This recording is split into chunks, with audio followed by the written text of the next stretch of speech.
Bentrovati e benvenuti a tutti i guasilesi. Questa è una presentazione un po' anomala, in quanto si sarebbe dovuta svolgere il 14 di novembre a Guasila in presenza, invece ci dobbiamo accontentare della presentazione registrata qui negli studi. Il libro che andiamo a presentare è quello di Francesca Mulas, Cronache di una pandemia, 55 giorni vissuti in confinamento. Francesca Mulas è una giornalista professionista, archeologa, archivista e anche una consigliera comunale di minoranza, è bene specificare. Lavora da tempo per la comunicazione e l'informazione e Cronache di una pandemia è il suo secondo libro. Il primo è quello del 2015, edito da Arcadia, che si chiama La Sardegna nuragica. Cronache di una pandemia è stato scritto, è nato da un'idea, diciamo, di Francesca. È una sorta di diario, è nato sul suo profilo di Facebook, è nato quotidianamente ed è nato questo libro. Cronache di una pandemia vuole ripercorrere i 55 giorni che vanno dal 10 marzo, il primo giorno di confinamento, al 3 maggio. Il 4 è nata la fase 2 ed è finito il diario di Francesca. La struttura del libro è quella di un libro tascabile, un 14x17, e c'è una bellissima prefazione di Celestino Tabasso, una altrettanto bella introduzione della stessa Francesca, che è una penna delicatissima, voglio ben dire. Ci sono i 55 giorni in cui parla della quotidianità, non solo sua, ma soprattutto internazionale e nazionale, anche sarda, quella del territorio, ma rifacendosi anche a storie di solidarietà e resistenza anche. La prima cosa che vorrei chiedere a Francesca è questa. Nella prefazione Celestino Tabasso parla di 3 pericoli. Testualmente cito: il primo pericolo è farsi prendere la mano dall'enfasi. Il secondo pericolo è speculare. Anziché retorico e patetico può risultare gelido e narcisista. Il terzo, invece, è probabilmente quello che mi sono chiesto anch'io mentre tu scrivevi e io seguivo i tuoi post. E se mi scoccio? C'è stata probabilmente la paura dei lettori dei tuoi post, la paura che un giorno si svegliassero e non ci fosse il tuo post. Tu hai avuto tutte queste paure? Ma no, non proprio, nel senso che per come sono fatta non avrei mai avuto la tentazione di fare un diario narcisistico, di mettermi troppo in mostra. Allo stesso tempo il mio stile non credo sia gelido, insomma ho cercato sempre di interpretare un po' il sentimento comune, di capire quali erano le paure e le emozioni delle persone che come me stavano vivendo questo periodo incredibile e straordinario del confinamento, mai provato nella nostra vita. Quanto all'ultima paura, quella dell'eventualità di stancarsi di scrivere un diario, ho sempre cercato di farlo perché mi ero resa conto che era un appuntamento che era seguito e atteso da molte persone che aspettavano soprattutto gli aggiornamenti anche di tipo normativo. Quindi ho cercato di fare uno sforzo anche nei giorni in cui magari non avevo le energie per farlo. Ci sono stati giorni in cui le notizie erano veramente terribili su tutti i fronti e quindi anche la spinta per condividere storie belle, che è stato un po' il filo rosso che ha condotto questo diario, a volte è venuta meno. Sono stati davvero dei giorni in cui notizie belle non ce n'erano, storie belle era difficilissimo trovarne. Si parla nei giornali, in quel periodo si parlava solo di malattia, di pandemia, di numeri tragici e drammatici, quindi è stato un po' difficile da quel punto di vista, però ho cercato di andare avanti. Come ho premesso, questo libro ripercorre questi 55 giorni e racconta i fatti internazionali, nazionali, regionali, con tantissime piccole storie di solidarietà e resistenza. Tu dici a un certo punto la bellezza ci salverà. Secondo te è stato davvero così? La bellezza ci ha salvato? Ci sono, ripeto, tu hai cercato tramite le tue fonti, che citi anche nel libro, tantissime storie di bellezza. Quella che può essere, adesso vado a memoria, la storia del sindaco di Baradili che omaggia tutti i suoi paesani con la pizza, oppure la sindaca di Nuramminis che regala anche lei a tutti i bambini del suo paese l'uovo di Pasqua, oppure c'è il pasticcere di Quartu, se non sbaglio, che ai bambini bisognosi regala la torta per il compleanno. Dove trovavi le notizie, queste notizie di bellezza, mentre le altre ovviamente ti rifai, come citi nelle fonti, a quotidiani, periodici, eccetera. Invece queste notizie che probabilmente meritano un'attenzione maggiore da parte sia del lettore che da parte tua, dove le hai trovate? Quasi tutte sui quotidiani locali. Io sfogliavo tutti i giorni l'Unione Sarda, la Nuova Sardegna, quasi tutti i quotidiani online di stampo regionale, e cercavo appunto queste notizie che erano spesso piccoline, dei tagli a fondo pagina, con cui si raccontavano anche il quotidiano soprattutto dei piccoli paesi, come la storia che hai citato del pasticcere di Quartu che regalava le torte di compleanno ai bambini, oppure il parrucchiere di un paese dell'Interland cagliaritano che faceva dei tutorial per le signore anziane per insegnare loro a pettinarsi nonostante i parrucchieri fossero chiusi, le altre due storie che hai citato dei due amministratori di Baradili e di Nuramminis, insomma tanti racconti che si trovavano nei principali quotidiani, ma anche su Facebook, sui social network. Insomma c'era davvero spazio per queste storie piccole di resistenza che hanno reso possibile, secondo me, un po' a tutti il sopravvivere nonostante il dramma che stavamo vivendo.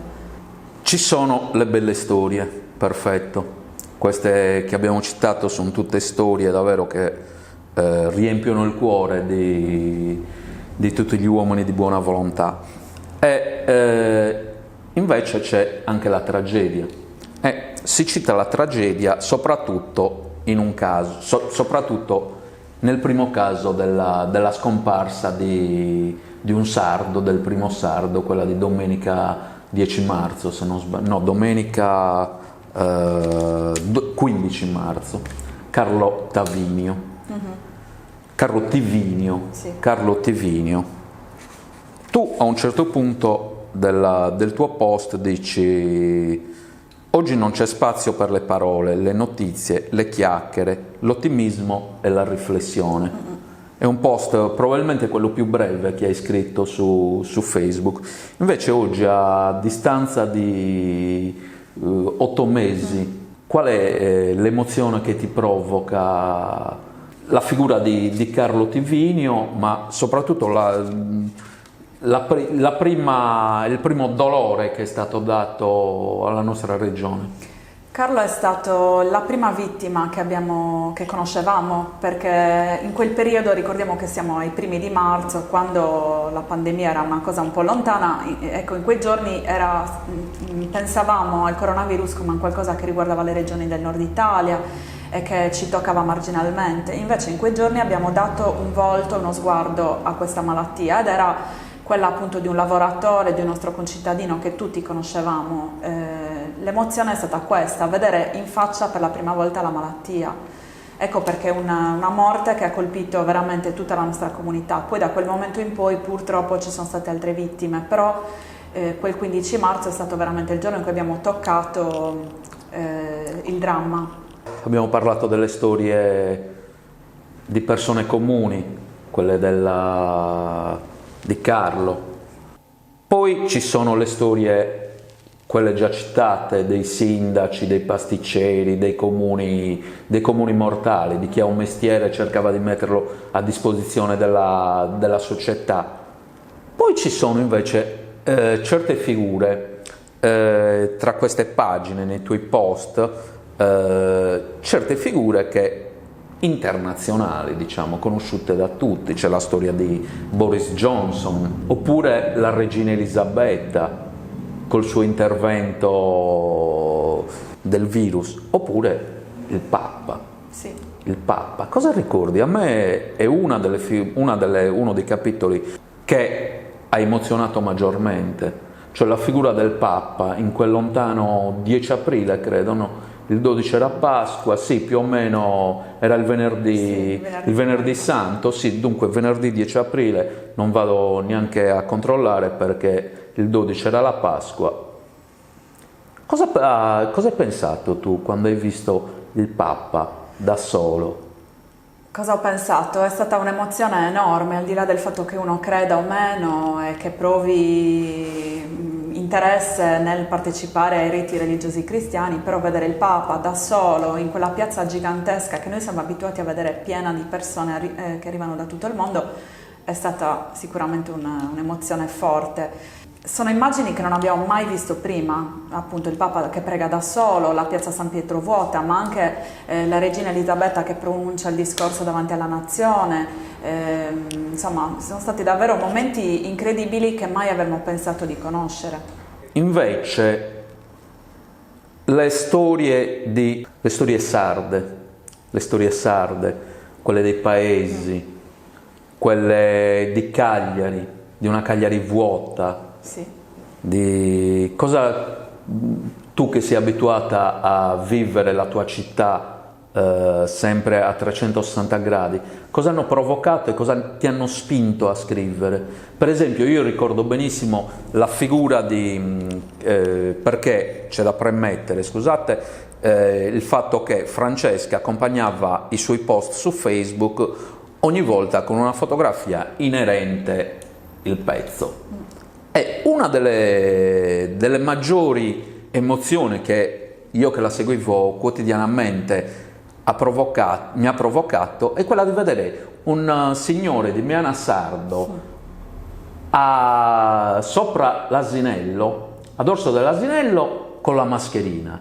Cioè cose che per chi è nato e cresciuto in un paese come me, che ho sempre vissuto, che mai mi sarei aspettato di vedere. Dove hai trovato la foto? Come hai trovato questa storia?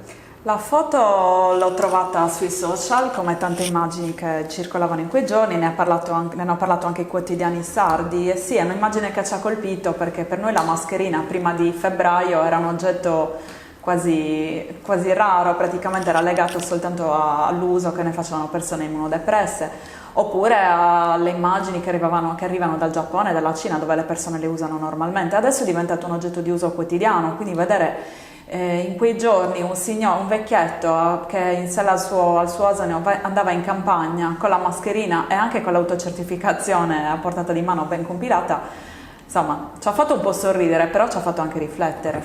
Sì.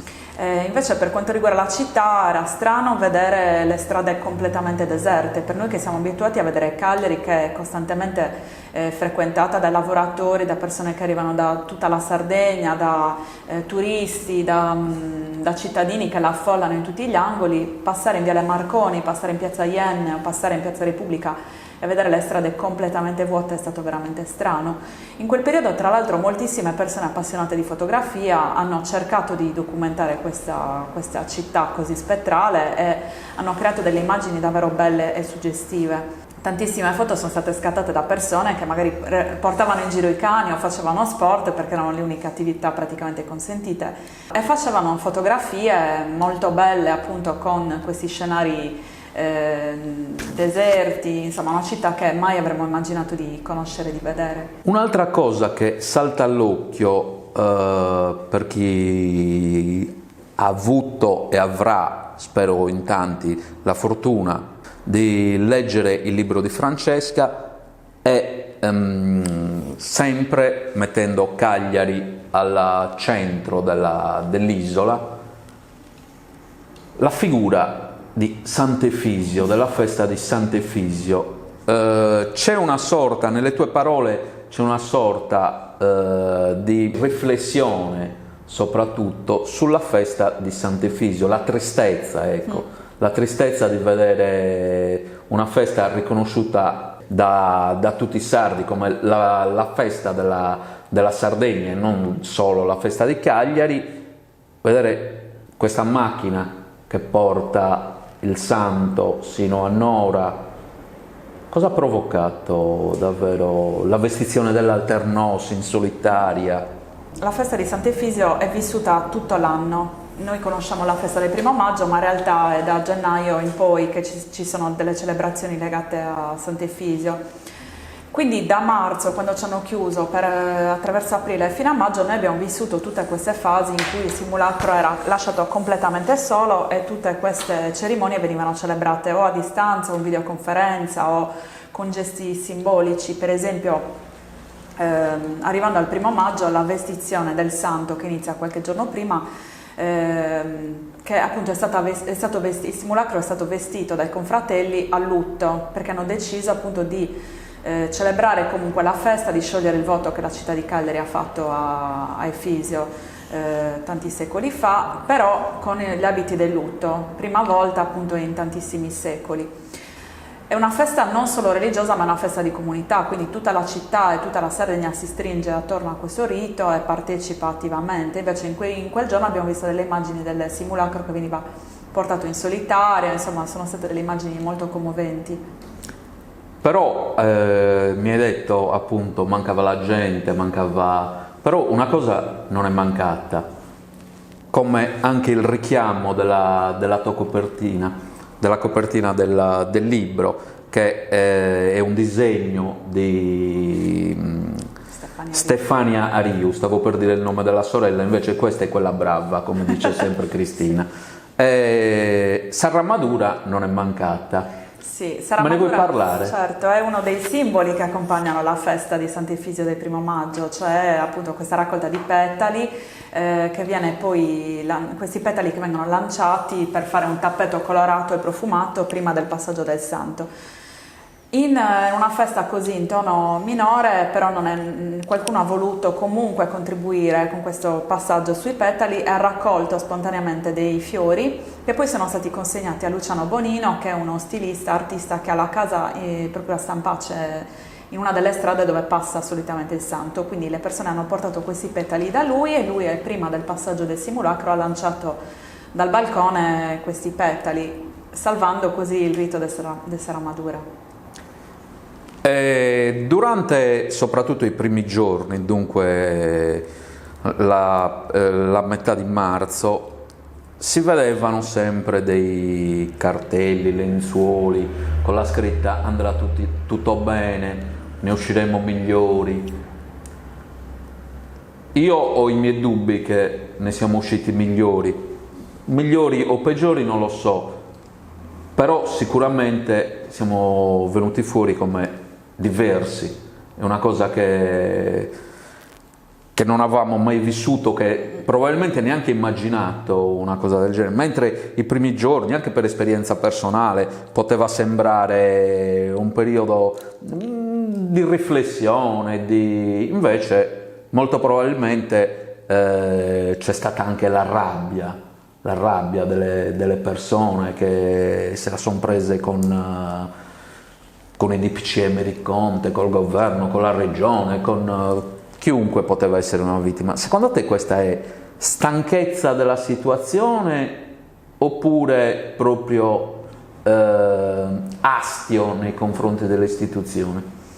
Credo che ciascuno abbia vissuto questo momento di confinamento in maniera molto diversa, a seconda delle condizioni di base. C'è chi magari viveva in un bilocale con 5 figli e allora magari si è sentito stanco, insofferente, c'è chi invece ha vissuto situazioni magari di tranquillità economica e familiare e quindi ha magari approfittato di questo tempo che avevamo a disposizione per fare delle cose creative, insomma dipende. C'è stato sicuramente un periodo in cui c'era la caccia all'untore, non dimentichiamo che di volta in volta sono stati incolpati dalla diffusione della malattia i cittadini responsabili, ma poi anche delle categorie ben precise, gli sportivi che magari andavano a correre, a fare sport in solitaria, oppure i genitori che cercavano di far giocare i figli negli spazi aperti, le persone che portavano in giro gli animali, insomma c'è stato davvero per un certo periodo, e credo che continui anche adesso, questa caccia ai responsabili, una cosa che secondo me è sbagliatissima, perché responsabilità in una pandemia mondiale ce ne sono veramente poche. Certo, poi si possono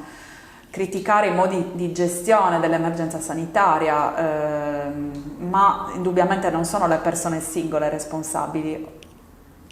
Assolutamente, assolutamente. Ma secondo te siamo usciti migliori? No. No, perfetto.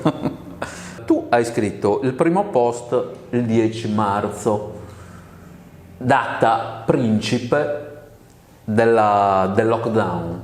Ci sono tante parole che abbiamo imparato a conoscere. Io lockdown, premetto, non sapevo cosa significasse. Mi sarebbe piaciuto molto di più, probabilmente, se l'avessero chiamato confinamento così come in italiano o anche in sardo. Avrei preferito anche un termine sardo che mia madre avrebbe capito maggiormente. Mia madre sicuramente, quando ha sentito, mia madre così come tante altre persone di una certa età, quando ha sentito la parola lockdown sicuramente ha pensato: e adesso questo lockdown?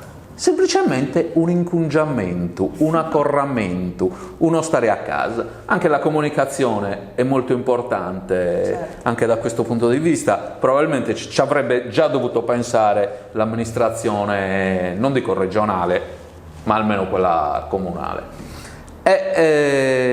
Ma tu, quando hai scritto il primo post, avevi già in mente di proseguire quotidianamente e far nascere dunque questo libro, oppure è un'idea quella del libro di trasferire i post di Facebook al cartaceo, è un'idea nata successivamente? Sì, è un'idea nata successivamente, perché inizialmente questo voleva essere solo un racconto del nostro vivere una situazione così straordinaria. Ho iniziato il 10 marzo, come tante persone, tanti come me hanno iniziato a fare un diario quotidiano raccontando appunto la loro nuova vita in questo periodo. Inizialmente ho pensato che avrei potuto fare un diario, diciamo, per tutti, e poi un diario che raccontava la mia esperienza personale, però questo secondo poi l'ho lasciato subito, perché non mi interessava dire che facevo le crostate o che facevo ginnastica o che sistemavo i libri in casa. O che hai iniziato la dieta. O che ho iniziato la dieta. No, queste cose non interessavano nel diario, nell'appuntamento quotidiano. Quindi ho iniziato il 10 marzo e poi da lì ho preso l'appuntamento fisso mattutino, che più o meno pubblicavo ogni mattina alle 9. Quando magari capitava che mi svegliavo un po' più tardi o per vari motivi pubblicavo in ritardo, qualcuno mi scriveva in privato, mi chiedeva come mai non fosse ancora uscito. Insomma, mi sono resa conto quindi che era un appuntamento atteso, che molti aspettavano me anche per informarsi sulle notizie che arrivavano dal Ministero della Sanità o dalla Presidenza del Consiglio, perché cercavo di tradurre tutte le informazioni magari scientifiche o normative con un linguaggio molto semplice. Quindi ho capito che forse avrei potuto continuare finché non fosse finito questo periodo di confinamento. Dopo un po' molti mi hanno suggerito anche di raccogliere questo diario e di farlo diventare una pubblicazione o digitale o cartacea. Questo ci avrei pensato dopo. Ho pensato, non per egoismo o per narcisismo, ma che sarebbe stato utile anche per me avere una raccolta di questi pensieri che appunto ho scritto durante questo periodo, proprio come archivio della memoria. Se noi oggi rileggiamo queste pagine, abbiamo perso davvero tanti ricordi già pochi mesi dopo, quindi penso sia sempre importante ricordare i momenti particolari che abbiamo vissuto sia a livello personale che come comunità, e quindi per quello ho pensato che sarebbe stato utile pubblicare questo libro e raccogliere questo momento. Un'altra situazione molto particolare che ho trovato rileggendo il tuo libro è la figura dei bambini. Cioè sono molto carini, sentivi in te questa preoccupazione, perché io sono padre e ho una figlia, e dunque c'è la preoccupazione del genitore in una situazione così di emergenza che tuo figlio la senta maggiormente di noi adulti. Tu come l'hai vissuta invece questa situazione? Io ricordo proprio, c'è una storia che ti pregherei davvero di leggere, almeno le prime due, la prima parte di questi 3 bambini che giocano nei balconi nel balcone. Sì, premetto che mi ha colpito perché in quel periodo i bambini sono spariti dalla comunicazione istituzionale e dei quotidiani, erano una categoria che non veniva minimamente tenuta in considerazione. Si parlava di loro soltanto quando si parlava di didattica a distanza, di scuola da fare a casa e basta. Non c'è stato nessun provvedimento per curare, per appunto prendersi cura dei bambini che in quel periodo hanno sicuramente vissuto un momento molto strano, cioè è stato drammatico per noi, immaginiamo per bambini anche molto piccoli. Però questa storia che ho letto sulla Nuova Sardegna mi ha colpito molto. Hanno 5, 6 e 7 anni e la fortuna di avere i balconi di casa che si affacciano uno di fronte all'altro. Fabio, Linda e Anna, fino a qualche settimana fa perfetti sconosciuti, si sono ritrovati amici in questa emergenza coronavirus. Hanno imparato a chiamarsi a voce, come si faceva quando non avevamo WhatsApp, e armati di fogli, pennarelli, bolle di sapone, da qualche giorno giocano insieme a pochi metri di distanza, ognuno sulla sua veranda. Succede a Sassari, centro storico, nello spazio interno tra due palazzi, fra il secondo e il terzo piano. È una delle storie di piccola resistenza all'isolamento, questa volta i protagonisti sono bambini. Dovremo pensare a loro una volta che tutto questo sarà finito, quando sarà finito il momento dei giochi, degli acquerelli e dei libri. Perfetto, è molto molto molto toccante questo passaggio.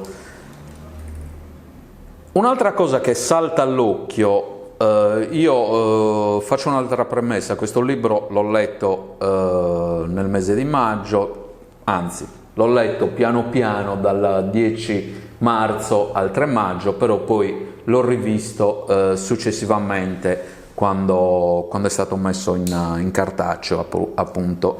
E la particolarità invece di rileggerlo per poter fare questa presentazione è quella di vedere i numeri che avevamo a marzo e ad aprile e i numeri che invece abbiamo oggi e quelli che non conosciamo in un domani. Cioè, quello che ti voglio dire è, avevamo dei numeri bassissimi e abbiamo fatto e ci siamo rinchiusi in casa per 2 mesi. Ora abbiamo dei numeri molto più alti. Notizia di ieri erano 500 e rotti i positivi. Pensi che un altro diario avrebbe la stessa valenza di quella di ieri? No, non credo, perché quella che abbiamo vissuto a partire dal 10 marzo, quando appunto tutta l'Italia è stata messa in zona rossa, io spero che non capiterà mai più. E sicuramente oggi noi la stiamo affrontando già con la consapevolezza di quello che abbiamo passato, quindi sicuramente non è più un'esperienza nuova, ma è un'esperienza con cui ci toccherà convivere ancora a lungo, chissà per quanto, chissà se arriverà presto un vaccino, se il virus cambierà forma, magari smetterà di essere così aggressivo. Sono tutte cose che attualmente non sappiamo. Quello che sappiamo per certo è che la situazione che abbiamo vissuto tra marzo, aprile e maggio non la vivremo mai più, proprio per la eccezionalità, per la novità di quel momento storico. Quindi no, non credo che ci sarà un nuovo diario. Probabilmente ci saranno nuove forme con cui ci adatteremo a convivere con questa malattia. Si vede anche dalla forma stessa di questa presentazione, cioè moltissime attività culturali oggi si stanno spostando online. Abbiamo sicuramente la consapevolezza che vivremo la cultura e tante altre attività con forme nuove, appunto quelle su internet, quindi come vivremo non lo sapremo, ma certamente anche il modo che abbiamo per adattarsi è una cosa che stiamo imparando a conoscere. Perfetto, io ringrazio davvero chi ci ha seguito, in particolar modo la sindaca di Guasila, che ci ha supportato e sopportato, si dice sempre così, però è stata davvero magnifica e spero vivamente che tutto questo potrà essere portato al vostro paese. Cioè, la promessa che ho fatto a Paola è quella di vederci sicuramente in presenza, anche con la stessa Francesca, andare lì a Guasila, perché una presentazione senza pubblico è sempre una cosa fredda e le cose fredde a chi ha un cuore non piacciono, credo. Vi consiglio la lettura, ve la consiglio vivamente, la lettura di Francesca, che, come ho detto in appendice, è una penna delicatissima. Esagerato, troppo buono. Grazie a tutti e arrivederci. Grazie, arrivederci.